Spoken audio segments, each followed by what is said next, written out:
Hi, I'm Lynda Hayes and we're here with Top Horse, and I'd just like to show you how I run my feed room, and hopefully you can pick up some tips and pointers for your feed room at home.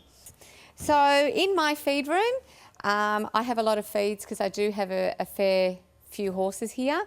I like these feed bins because they've got a lid on them that stops mice and rats getting in. The reason why you want to do this is so that they don't leave any droppings and contaminate your feed, because horses will get very sick from that. The other bonus with these particular feed bins is the moisture doesn't get in, so it's kept dry and airy, there's no dust. Now here with my team of horses, I do have a lot of ponies here. I feed a lot of white chaff, which is an oaten chaff.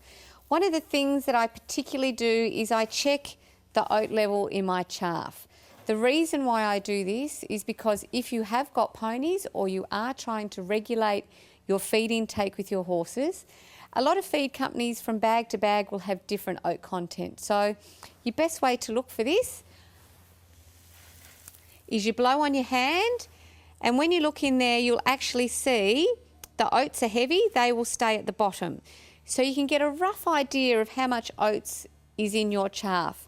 I use the chaff for a bulk feed and for fibre. I don't necessarily want a lot of oats in it because that creates more energy for the horses. I like to regulate the energy with my other feeds. So the chaff I like as a bulk to fill them up, to give them something to eat, and they all enjoy it. So the other container that I love to use here is the old familiar wheelie bin. Most people have got a couple of these on their property. They're, again, rat-proof, vermin-proof. They're light, they're easy to wheel around. If I go to a horse show and I can't get a particular product, I will have rung ahead and make sure what they can provide me with. I'll take the product that I can't get in my wheelie bin, and you can actually put a little bolt through these and you can lock them, which makes it fantastic. And they wheel up your ramp of your truck or in your float so easy, they're fantastic. The other thing you've got to be careful with is your buckets. No matter what bucket you use, you need to keep it clean so there's no disease or any outside influences that can make your horse sick, and that goes with your buckets of water in their stables. The next thing that I have here, because I do have a quite large team, I have people come in helping me. I recommend most people have a whiteboard or a blackboard, and on that have key things like your phone number, your farrier, your vet, the feed store. I have a plan of my paddocks and my stables, and they're numbered. So anyone can literally walk in here, look at that feed board and run my stables. It also makes you think more about what you're actually feeding your horse, what you've been feeding your horse, and you can check whether you're wanting to put weight on, maintain their weight, or strip weight off. And by keeping a record up there, for me it works really, really well. It makes me think about what I'm actually putting in my horse's throat and the effect that it's having on them, and it runs smoothly for myself and the team. So now we're starting to get into a bit more of the nitty-gritty of the feeds. I'm not going to tell you what to feed. I feed a great product called Weightlifter. It's done fantastic for the horses that I have. My horses are in a good, hard, strenuous work, so it works for me. But I think the main thing you've got to do when you go out to the feed store is you've got to ask yourself the question, do you want to put fat on?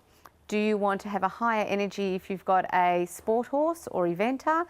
Do you want them to maintain weight, or do you want them to lose weight? So with that in mind, don't just buy feed because it's in a pretty bag or someone else is using it, because they may be trying to use a feed for a particular purpose. So when you do get your bag of feed, they all have to have on them certain aspects. So with this one, this is a 15% protein. Here's another bag, this is 13% protein. So they're much of the same. With this particular bag, it's got 15% fat. So if you wanted to fatten up your horse, this would be a better option than, say, this bag that's only got 4% fat. If you wanted to maintain a horse, this is probably a better option. You need to read your bags and understand why you're feeding your horse and what you're feeding it for. The only other product that I use as a bulk feed, and also I've got older horses, is I will use some lucerne chaff. I've got an old 16-year-old horse here, and that's a good product for the older horses. You've just got to make sure it's dust-free and it smells lovely. That's the main thing with your feeds. They smell lovely and they look clean. My horses have access, as I said, during the day to the fields, and then at night they've got access to hay. I cut my own hay here off my property, and they have it to keep them busy during the night so they're not learning bad habits, but also horses need to graze continually, and when you lock them up in a stable at night, that's taken away from them. But when you hang hay bags, again, that keeps them eating, keeps the digestive system working.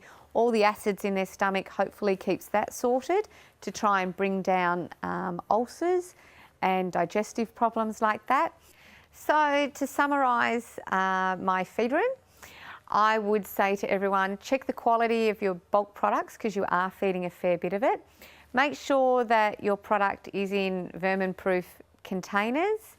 Read your bags and check what it is that you actually want to do with your horse. You know, maintain weight, put on weight, lose weight, and be a little bit more savvy. We're very lucky now with feed companies. There's always someone you can ring, and there's always the internet. So happy riding, and from all of us at Top Horse, I hope you've enjoyed this session. Bye-bye.